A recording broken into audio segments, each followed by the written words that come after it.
What's going on, everybody? Thank you for tuning back into On Air with your one and only rock star and Mike Davis, waiting the place to be. My Fierce Wings Radio. Yes.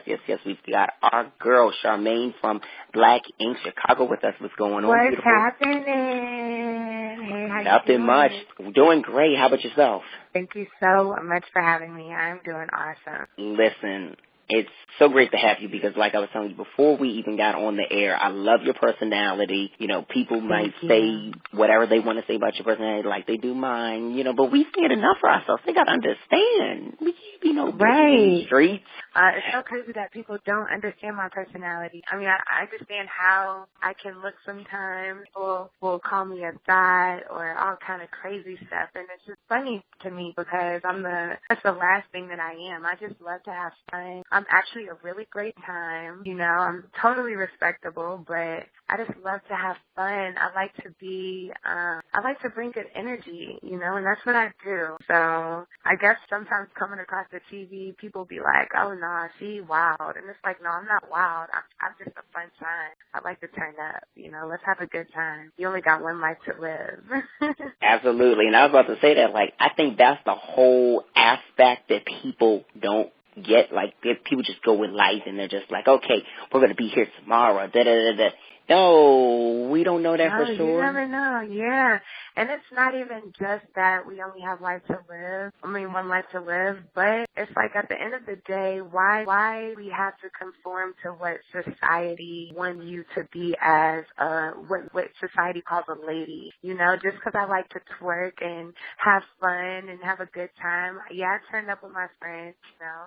But it is what it is. We all drunk. I just probably took it a little far or whatever. You know, we all get into some situations, but, you know, everybody messes up. Like, let's keep it real, you know. And not even that. Everyone is different. So how can somebody judge based off of, you know, a couple of things? That's just not cool to me. I'm not like that. I'm not that type of person. I'd be like, do you, boo-boo, and, and respect how you are, you know, and I appreciate your great qualities and attributes. So, you know, everybody different, though. Absolutely. And I'm the exact same way. I'm like, you got to get it how you live and, you know, respect people and stuff like that. Yeah. But most importantly, they got to respect the fact that you're doing you have a formal education. You're a graduate. You went to Howard University, and you came from corporate America. So it's like you have a background, and I definitely want to talk about like coming from Louisiana, then from Chicago, and going to college and stuff like that, because that's something that people don't get to see so much. They it's mentioned on the show a little bit, but kind of run it down for the people that aren't too familiar. Right. So, oh my God, I'm so glad you're asking me about this because no one has ever. But yes, I'm from Slidell, Louisiana. That's right outside of New Orleans, so it's like the suburbs. And people really never leave Slidell or like that area of Louisiana. People never really leave their hometown down there just because a lot of them are deeply rooted. You know, you got the Creoles and, even Europeans. They've been there forever, so as their family. Right. If they do leave, they go to Texas. Like they go to Texas or, maybe Florida, but they don't really go further than that. So my mom's from Chicago, my dad's from Milwaukee, and I felt like I wasn't as deeply rooted, even though I love my parents to death. They're still in Louisiana, but they chilling, in the South in their crib. But, and you'll see my parents the next episode on Monday night. But basically, yeah, I left, and I always wanted to go to Howard University. My mom went to Grambling University. Shout out to the HBC. So I was introduced to that like very young. We used to go to the Grambling homecomings and all that. So I really wanted that for myself. And I always wanted to go to Howard University. It just exudes excellence. So that's where I went. That's where my parents put their coins. They invested their coins into Howard and to me college. I was a speech pathology and audiology major. And I really wanted to make that transition because in the South, we didn't really have many opportunity. Like all of my friends were working at, like Walmart or the mall or like daiquiri shops. And they still have those same jobs, To make it in Louisiana, where I'm from, you probably work like off-rig, off the oil, offshore. There we go. Offshore. People are on the rigs, offshore. And then anybody that's working offshore, you're like, dang, he made it, But yeah, I just wanted so much more for myself. So I was obsessed over Howard like my entire high school career. I started becoming obsessed over Howard when I was in 8th grade. So I just had to go there. If I wouldn't have gotten in, I wouldn't have known what to do.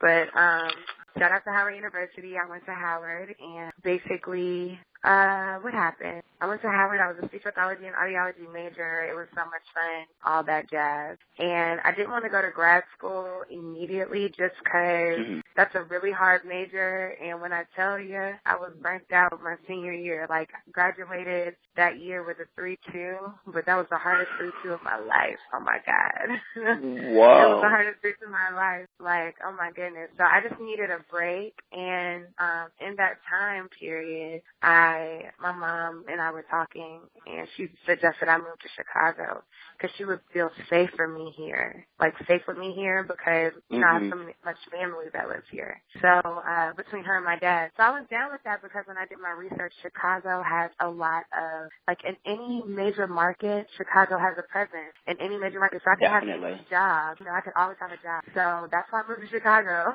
I can almost have a job, and it's worked out for me. That's amazing. And like you said, Chicago has different things that people don't even realize. So it's a good thing that you went to Chicago. Right. Chicago is one of my favorite places that I've even been to. It's my favorite place. Mm-hmm. So when you moved in the world, I've traveled. Chicago brings, and I'm coming from New Orleans. Like, New Orleans is so different, but Chicago has a great. Yeah, Chicago's very unique. Now, New Orleans is my favorite place. Like, yeah. I'm there every year for Essence. Like, love it. Yeah, I love New Orleans. It's a fun place. So now, when you moved to Chicago, were you kind of like a little scared about, you know, moving to a new place, or were you kind of comfortable because, you know, your mom being from there and, you know, you knowing what you were going there for? Well, I was pretty comfortable because, you know, I had a lot of family here. And then on top of that, you know, obviously like Danielle being a part of my family, like I knew Danielle was here. And on top of that, I went to Howard, and Howard has a huge presence in Chicago. So I was about to like be kicking it with the homies, you know. But my life was so different. It's crazy. My life was so different during those times because, you know, I had a real corporate job where I had to get up at 6 a.m, you know, get to the city. I was staying out in the suburbs, you know, take the metro into the city and, you know, work all day, go to the gym in the evening, come home, make dinner, and go to sleep. It was very structured. So, and it, you know, it's so different from my life now. My life is still very structured, but like I can party now, kick it. And I probably can party and all that for the first time ever. So that's probably why it comes off a little like, oh, she's a lightweight. But, you know, in college I had a real ass major, and I was corporate America. So, you know, when it's turn up time now, it's turn up time. Absolutely. And would you say, like, that you miss being in corporate America, or you just really, you know, love being at the shop, or sometimes, you know, because I know you did both at one time, but then you were like, you know what, let me just be the manager at the shop and live life. I'm so glad I'm out of corporate America. Like, you know, I am very educated, and it's cool and all, but I had bosses that were, and that's when I mentioned I was educated, like I'm an educated Black female, and I've had, you know, bosses that were, in my opinion, like racist, and it just sucks because a lot of my friends are in the same boat, you know. I have friends that a lot of my Black friends work for corporate America, and they have a much harder time than, you know, anyone else that might be working for them. So I had that same experience, and it was terrible. Like, you know, I used to work for a big corporation. I used to work for CBS, and the things that were said to me there were ridiculous, you know. So it's just crazy, and I never ever reported, and no one does. Never ever reported anything because you don't want to be blacklisted from the industry, you know. So I could not say anything, but I felt like. But then when I left, some of my Black employees actually went to HR and told them some things that were happening with me, you know. And I mean, they definitely kept it hush hush, but HR was like, wow. But they definitely family didn't, do anything. So, I mean, it doesn't really matter because I'm not there.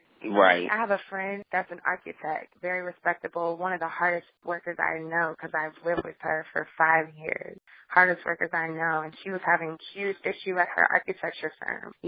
Like they were giving her these terrible assessments, like when they would talk about, the past 3 months of you working there or whatever, and threatening that, if these things, it's like, well, why didn't you tell me then? Like, a lot of black people have problems in corporate America. It's like a different type of Jim Crow.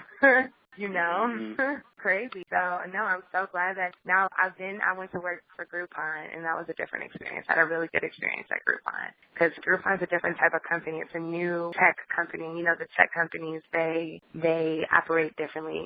They try to have culture and, like, love each other's ethnicities and cultures. So it's very opposite from CBS. But regardless, I'm definitely glad I don't have to, like, slave all day for someone else's pocket and me make whatever I make. Even though I was making good money, that wasn't nearly, I was in sales. So imagine what I'm selling to be able to make this great amount of money. Like, I'm getting great commission checks. So imagine what I'm putting in someone else's pocket because it's only a fraction. I'm only getting a fraction of that. But I was really good at what I did, and I enjoyed it. But I'm glad that I really wanted to have that freedom of, Ryan and Nine Mag, like their art is just so amazing. And we started hanging out when I was working at Groupon. I started hanging out with Nine Mag like a year before we ever had a TV show. But it's like every day being with these guys. And that's when Ryan offered me a job to work there. But long story short, their artwork is so amazing. You can't ever deny that. And I know the type of clientele they bring in. I was able to see from my own eyes, like the response that they would get from social media. Like we could put a party up on, we'll get this guy to make a flyer for it and post about a party or a tattoo day. And when I tell you the whole city would come out, it's crazy. Like more people came out then than they do now because now they feel like cameras are going to be around, Right. A lot of people want to be out like that. But back then we would bring a super big crowd. And you just can't deny people's work. So I definitely had to make that transition and work with Ryan. Absolutely. And it's good that you even made that transition like you said, because sometimes, going from corporate America, and that can be difficult. That can be it has its perks and it has its flaws, but it's once you get out and you really can do something that's easygoing, there's a little bit more flexibility, it's not as demanding, making still good money and then some, because you are probably, it becomes a serious blessing after it's all said and done. Right. Yeah, no, definitely. But I think that before people reach that blessing, they have to definitely go through, some hard, difficult times. And I think that's the best part about the blessing, the humbling experience before you get the blessing, so you can really appreciate all aspects of getting to that point in life. If you never know what it feels like to go through some things, then you won't appreciate the blessing that you got, for sure. So now, how are you feeling about this season versus the first season? Oh my God, I love it so much better. Last season was just so focused on Don, but it was really because Don was lying, and it was he was lying. So it was just I had to continue to bring it up to try to get him to finally, just to see the flaws in it, I guess. Right. But we're so past that. That was a long time ago, and now we have to. Everybody gets to learn more things about myself and the things that I, was going through recently, and where I am now, and seeing started from the bottom and the rise of Charmaine. So that's exciting. So yeah, I like this season a lot better. Even though right now I'm definitely going through some hard times, can't catch a break. Right. It's definitely going to rise from here, and people are going to be able to see me in a whole entire different light, and yeah, it'll be a lot more than what it was. It's still very minimal to where it's going to be. Definitely. And I like your storyline this year, and the fact that in this season we get to see and learn a little bit more about you, and people being able to see what that struggle is like from, being okay, I'm completely good to be like, okay, I'm good, but this just came up and shit happens. Right. Because a lot of people don't get that shit does happen. And like, not everybody, situation is going to be perfect. You are going to hit a bump. No way. Even millionaires hit and bumps. And the hardest thing is realizing that yourself, too. The hardest thing is definitely being like, damn, I'm the person that got to hit the bump. But the good thing about my situation is that the fact that I was going through that and the fact that I am on the TV show, it's like, okay, well, I'm going to showcase this because I'm about to make it known that I have never been one of those females that ever will go running and asking for somebody for help. Like, that was my biggest thing, because I have a lot of friends that do that, and I'm knocking off to them. But, we always ready for somebody to take care of us. But me, myself, I made that decision by myself to quit my job. Like, it wasn't for me to run home and tell my parents, hey, I need help. Or, go to Ryan, because Ryan's like, well, why didn't you ask me? I'm like, well, because I'm not your responsibility. You got kids. You got kids, and I'm not your kid. But everybody goes to Ryan for stuff, so I'm not about to go to Ryan. Like, that's why he asked me why I ain't asked him, because everybody asked you. So I didn't want to do that, so I just had to take the L and, go through it. But I was glad to showcase it because, not many people, it's not like I was out here hurting, but I couldn't pay my car note, dude. It was too much. I had to pay rent on my car note and wasn't trying to have no problems with the landlord. You know what I'm saying? I was just short on money for a couple months, and, I knew that if I had another hustle, I would be able to make up for that. So now it's like, okay, well, now I can't just work in on that, and get whatever else. I can't rely on, the fact that I'm on TV, so I have to create another hustle, So that's what people will be able to see, my transition to that hustle this season. Absolutely. And would you say that it was definitely like a struggle, like going through, or would you say like you were able to like really get through it?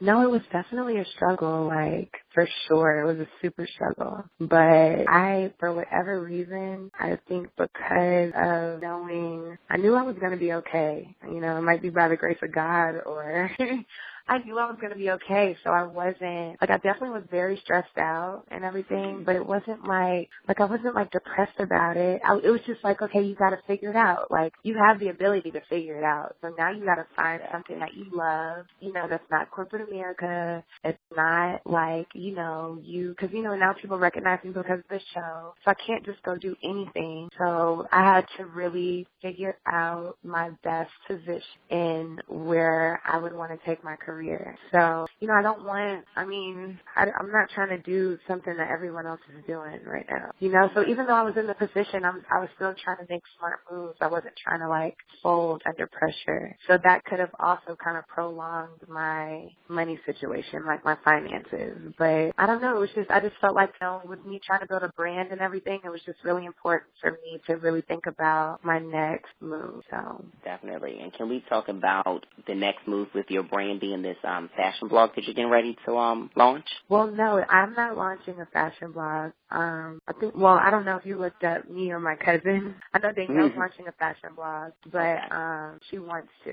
But I am actually about to have my own radio show on WGC Saturdays. Yeah, so I'm going to be on the radio, and I have full creative control about what I'm doing. And what's taking so long is that I've been training for a really long time now, but I also I run the control board for my own show, so it's really cool. But yeah, I'm still learning a little bit, putting it all together, learning my technique. But yeah, I'm about to have my own show on WBCI, iHeartRadio, and I'm really excited. Wow, that's incredible. Congratulations on that. Thank you. So now that's going to be daily, right? That's going to be on Saturdays. Nice. So do you have an idea when, or in fact, let's not even talk about when we're going to launch it, because, they got to wait for all of that. What is the show going to be centered around? What's going to be some of the things you talk about? Well, the thing about music and, radio stations, it's always going to be about the music. It's always going to be about the artist. So I'm the icing top for what is already playing on the radio. But I'm definitely talking about entertainment and I'm thinking about calling it High Tea with Charmaine Johnise. And if you know anything about tea, high tea is afternoon tea. So, talking about just everything that's going on, gossip, entertainment news, just keeping it about the music and, but bringing my personality with that. But definitely playing, with radio, you kind of play in the background a little bit to the music and, just having good content. With my talk break, talking about Kim Kardashian in Paris, and she's still not on social media. We haven't had her a really long time. I know people don't really care about Kardashian news that much, but we can also talk about how Future keeps dropping songs about Sierra, and he's obviously super salty, but we love his music, and up next is Wicked by Future. You know what I'm saying? So exactly. Just, playing in the background, really. Having a good time with it. That's amazing. I'm looking forward to that because, like I told you, you already know you got a lot of personality and a lot of energy. So you on radio definitely is going to be totally great and something that, people will need to check out because I will be on the iHeart app tuned in on Saturday. Thank you. With you. Yes, please. iHeart Radio app. Yes. So now what else do you have going on besides, Black Ink Season 2 that everybody needs to be checking out on Monday nights, 9 p.m. Eastern Standard Time, and then the this upcoming radio show? Yes, that is what I have going on. Super excited. And just really trying to take it to the next level with my brand, dip into the beauty industry. I want to start doing some cool things. Like, people always compliment me on my makeup, so I don't really want to do my makeup, but I want to I know a lot about makeup, so just, kind of exposing secrets to social media. I want to just kind of get more into the beauty side. Might as well use this face for some, you know what I'm saying? So, just dibbling and dabbling, but definitely the radio is huge, and just trying to dip into the beauty industry a little bit. Well, Charmaine, that is wonderful. We're definitely looking forward to all the things that you're doing, and you just keep it up because you're making a whole name for yourself with your own brand and, the Black Ink brand, NYMAG, and, it's Thank phenomenal. You. We love it. Thank you so much. I really appreciate this interview. It was so much fun. Absolutely. Anytime. And tell everybody where they can follow you as far as, all your social media is concerned. You guys can follow me, Charmaine Johnise, CharmaineJohnise. You can follow me on Instagram and on Facebook. And then I'm Mackmaine, IMMACKMAINE. You can follow me on Snapchat and Twitter. Yeah, thanks so much again, Charmaine. I'm definitely going to Thank you. Keep in touch. I'm going to send you a tweet right now. That way we can follow each other and stay connected. Yes, thank you so much. It was so much fun. And we will talk soon, I'm sure. Absolutely. Welcome anytime.